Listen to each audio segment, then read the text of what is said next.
Fashion blogger, एक fashion blogger जो blogger है उसकी मौत की कहानी है।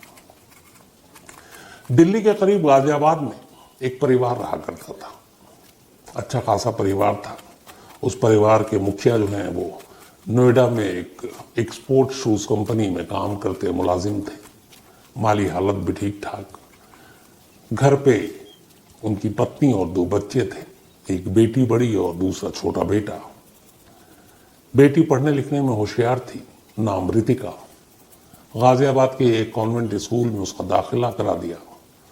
उसने स्कूलिंग वहीं से की, पहले 10th फिर 12th। दिखने में भी अच्छी, पढ़ाई लिखाई में होशियार, अंग्रेजी फर्राटेदार, कॉन्वेंट स्कूल की पढ़ी हुई। फिर इसके बाद उसने अब हायर एजुकेशन के लिए बीएससी सब्जेक्ट चुना और ओपन स्कूल से उसने बीएससी करना शुरू किया।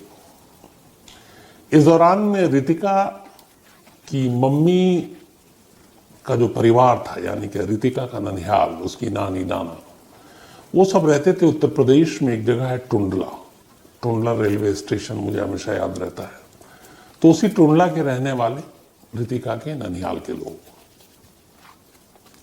अक्सर गर्मियों की छुट्टी में रितिका गाजियाबाद से अपनी नानी के पास जाती।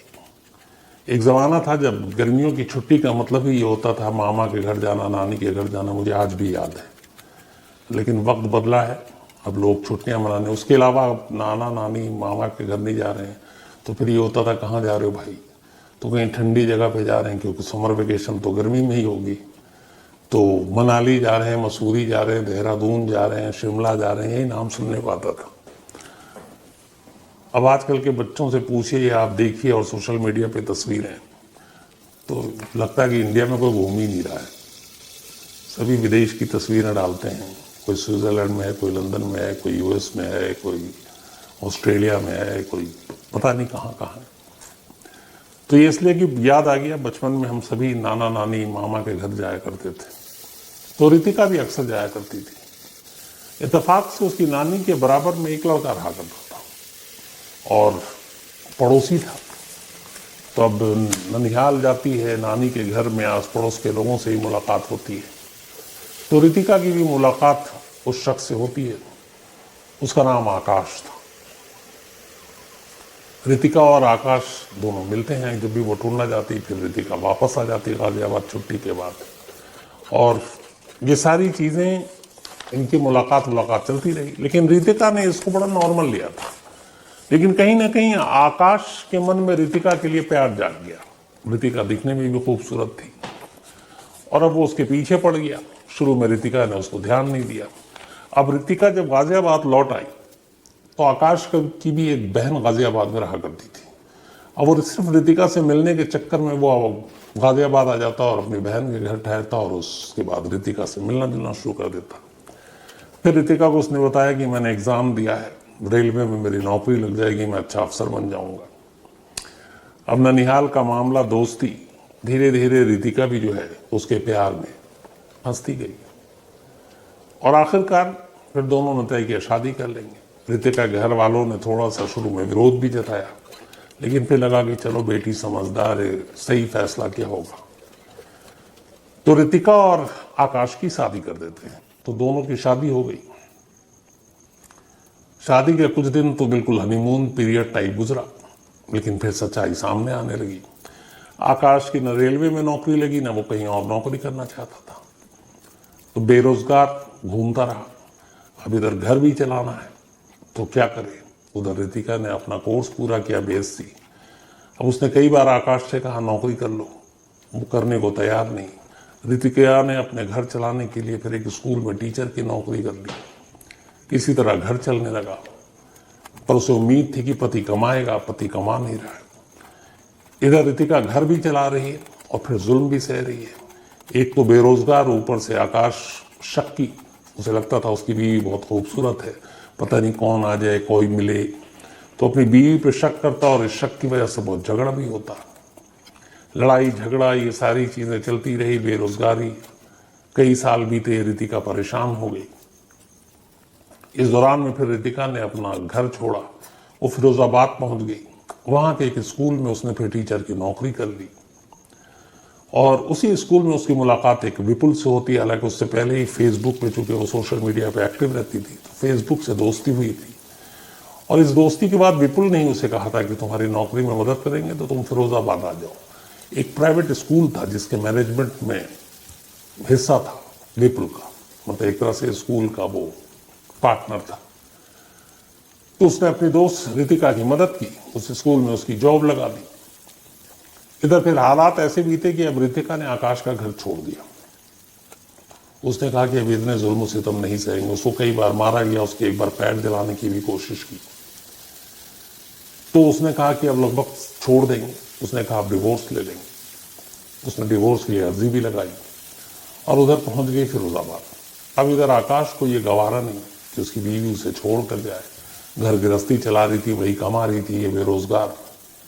धीरे धीरे वक्त बीता। अब उसने कई जगह उसको ढूंढने की कोशिश की। इस चक्कर में रितिका ने अपने माँ बाप से भी संपर्क तोड़ रखा, क्योंकि घर वालों के जरिए उसका ठिकाना पता चल जाता। और फिर उसे ये भी डर था कि आकाश उसे मार डालेगा। इधर आकाश को विपुल के बारे में भी पता चला, वो भी गुस्सा हुआ। और आखिरकार कहीं ना कहीं लगा रितिका को कि शायद वो फिरोजाबाद तक ना पहुंच जाए। तो फिर कुछ महीने पहले रितिका और विपुल ने तय किया कि वो फिरोजाबाद छोड़ देंगे। रितिका आगरा पहुंच गई और आगरा में उसने एक अपार्टमेंट में एक फ्लैट किराए पर ले लिया 13,000 रुपीज में। अब वो और विपुल वहीं रहने लगे, लगभग लिव इन में। हालांकि विपुल भी शादीशुदा था, उसका एक बेटा है, भाई डेंटिस्ट है। लेकिन इन दोनों में प्यार हो गया। पहले हमदर्दी थी, फिर प्यार हुआ। उधर आकाश जो पहला पति, उससे अब छुटकारा चाहती है रितिका। बेरोजगार है, टॉर्चर भी करता है, मारता भी है। अब ये सारी चीजें चल रही हैं और उसको, रितिका को अपना राज भी छुपाना है कि वो कहाँ रह रही है, क्योंकि कभी भी आकाश को पता चल गया तो उसे डर था कि मार देगा। तो वो सोशल मीडिया पे एक तरफ एक्टिव है रितिका, बाकायदा वो अपने ब्लॉग भी चला रही है और काफ़ी पॉपुलर भी, उसके अच्छे खासे फॉलोअर्स भी बढ़ रहे हैं। इंस्टाग्राम पे ही उसके करीब 44-45,000 फॉलोअर्स हो गए थे। और रितिका आगरा इन्फ्लुएंसर के नाम से ही अपना एक blogger, fashion, food, travel, life style, इस तरह का ये ब्लॉगर, तो रितिका के नाम पर। अब इसके जो वीडियो है इंस्टाग्राम पे रितिका के, उसमें बहुत सारे ऐसे हैं भी कि जिसमें बालों के और बाकी ब्यूटी प्रोडक्ट्स के ऐड भी कर रही है, तो शायद उससे भी कुछ पैसे कमा रही थी। लेकिन एक तरफ अपने पति से उसे छुपना है, दूसरी तरफ सोशल मीडिया पर भी है। सोशल मीडिया के जरिए फिर आपके पते ठिकाने कई चीजें पता भी चल जाती है, तो उसे ये भी डर है। लेकिन सोशल मीडिया भी मजबूरी है, पैसे भी कमाने हैं। और वो अपने अब दोस्त के साथ लिव इन में रह रही है। इधर उसका पति लगातार अपनी बीवी को तलाश रहा है कि वो कहीं छुपी है, उसे ढूंढना है। वो उसके घर वाले को भी तंग करता है। धीरे धीरे वक्त बीता। आखिरकार आकाश को पता चल जाता है कि जो रितिका है वो आगरा के ओम श्री प्लेटिनम अपार्टमेंट में 4th फ्लोर पे रहती है और उसके फ्लैट का नंबर है 404। अब उसने, आकाश ने ये सब कुछ पता कर लिया। इसके बाद उसने पता किया कि उस अपार्टमेंट में, आमतौर पर आप दिल्ली या कहीं आसपास जाएं तो जो अपार्टमेंट्स होते हैं बड़े बड़े, उसमें आप तभी एंट्री करते हैं तो गेट पे गार्ड होता है, आपको अपने नंबर, नाम बताना होता है। और ज़्यादातर जगहों पे ये है कि जब आप गेट पे जाते हैं तो आप जिस फ्लैट का नंबर बताते हैं तो गार्ड जो है सीधे उस फ्लैट में फ़ोन कर देता है और पूछता है फलाने साहब आपसे मिलने आए हैं, ये नाम है, भेजूँ या ना भेजूँ। फिर ऊपर से जवाब आता है कि हाँ भेज दिए, तो आपको एंट्री करके भेज देते हैं। आगरा के इस अपार्टमेंट में भी यही चीज़ें थी और ये बात पता थी कि वहाँ पे गेट पे रोकेंगे, एंट्री कराएंगे। आकाश ने इसके लिए एक तरीका निकाला। उसने अपने 2 साथियों को लिया और साथ में 2 महिलाओं को लिया, 2 उसकी परिचित थी, और उसने कहा बस चलना, थोड़ी देर का काम है। उसके बाद ये लोग 24 जून को सुबह 10:36 पर 10:36 AM 24 जून आगरा के इस ओम श्री प्लेटिनम अपार्टमेंट में पहुंचते हैं। वहां पे एक मुन्ना नाम का गार्ड गेट पे बैठा हुआ था। ये कहते हैं मुझे 608 फ्लैट नंबर पे जाना है। गार्ड कहता है एंट्री कर दीजिए। अब 2 महिलाएं साथ में आमतौर पर आप कहीं भी जाएं तो महिला एक बड़ा, जो ऐसे लोग होते हैं क्रिमिनल, वो अपने आप को बचाने के लिए एक तरह से यूज करते हैं बच्चों को या महिलाओं को। उसको देखकर सामने वाले को शक नहीं होता, लगता है फैमिली वाले लोग हैं, फैमिली अच्छी खासी महिलाएं साथ में हैं, पुरुष हैं, बच्चे हैं, अच्छे लोग होंगे।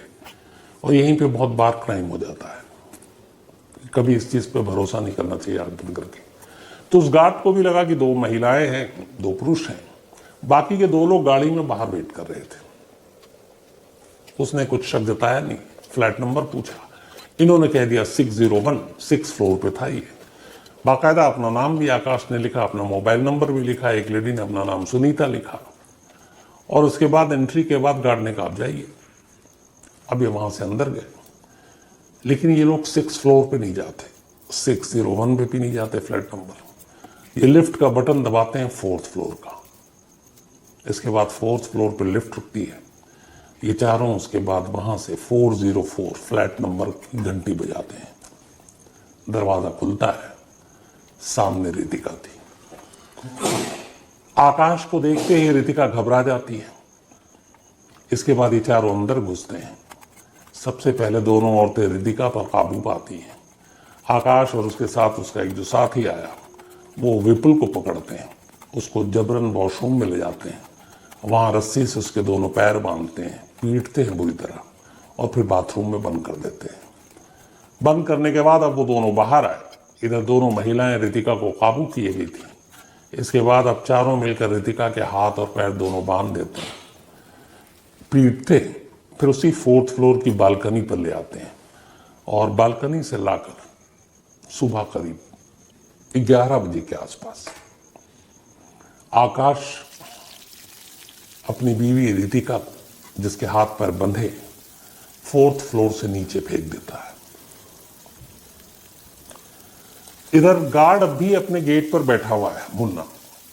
अचानक उसको कोई तेज आवाज सुनाई देती किसी वजनी चीज के गिरने की। वो घबरा जाता है, उसे लगता है कि बम फटा या क्या हुआ, बहुत तेज आवाज है। सबसे पहला काम ये करता है कि वो अपने मेन गेट का दरवाजा बंद कर देता है। इत्तेफाक से और भी अपार्टमेंट के लोगों ने इस चीज के गिरने की आवाज सुनी, वो भी भाग कर आते हैं। जब नीचे कुछ लोग पहुंचते हैं तो देखते हैं कि 4 लोग, नीचे एक लड़की पड़ी हुई है और उसकी रस्सी खोलने की कोशिश कर रहे हैं हाथ और पैर की। अब लोगों ने देखा, उनमें से एक ने वीडियो भी बना लिया। अब इन चारों ने देखा कि लोगों की भीड़ आ रही है। अब ये चारों भागते हैं वहां से, आकाश, उसका साथी और दोनों महिलाएं। भागते हुए गेट की तरफ बढ़ते हैं। गेट के बाहर इनका 2 साथी इंतजार कर रहा होता है, लेकिन मुन्ना ने अपने दिमाग का इस्तेमाल करते हुए गेट बंद कर रखा था। बाहर जाने का रास्ता था नहीं। ये लोग गेट के पास आकर फंस गए। पीछे से अपार्टमेंट के लोग आए, एक लाश जमीन पर पड़ी थी। माजरा समझ गए, उन चारों को दबोच लिया। दबोचने के बाद किसी ने 100 नंबर पर फोन कर दिया। कुछ मिनटों में ही पुलिस पहुंच गई। अब इधर एक लाश पड़ी थी, इधर 4 लोग जो भाग रहे थे। पुलिस ने उन्हें पकड़ लिया। इसके बाद पड़ोसियों के साथ पुलिस 4th फ्लोर पर पहुंचती है, जहां से रितिका की लाश गिराई गई थी। वहां अंदर जाती है पुलिस, तो देखती है कि बाथरूम में एक शख्स बंद है, चिल्ला रहा है। पुलिस उसका पैर रस्सी खोलती है, उसे बाहर लाती है। विपुल था। फिर वो सारी कहानी बताता है। इसके बाद पुलिस उन चारों को ले जाती है, पूछताछ करती है। फिर पूरी कहानी यही आती है कि पति जो काम नहीं करता था, पत्नी खूबसूरत थी, वो पत्नी के ऊपर शक भी करता। पत्नी अब अपने पति से ऊब चुकी थी क्योंकि वो बेरोजगार था, उसने झूठ बोला, ऊपर से उसे तकलीफ पहुंचाता था। और जब उसने डिवोर्स के लिए वो फाइल कर दिया तो उसे और भी गुस्सा आया पति को। इस दौरान में पत्नी की किसी और से दोस्ती हो गई, दोनों साथ रहने लगे। वो अपनी जिंदगी अब नए सिरे से जीना चाहती थी और पति को यह बर्दाश्त नहीं था। उसे लगता था कि उसकी पत्नी जो कमाती है वो हाथ से निकल जाएगी, तो वो उससे बदला लेना चाहता था। और इसी बदले की आग में एक पति ने अपनी ही पत्नी को 4थी मंजिल से नीचे फेंक दिया। ये थी अफसोसनाक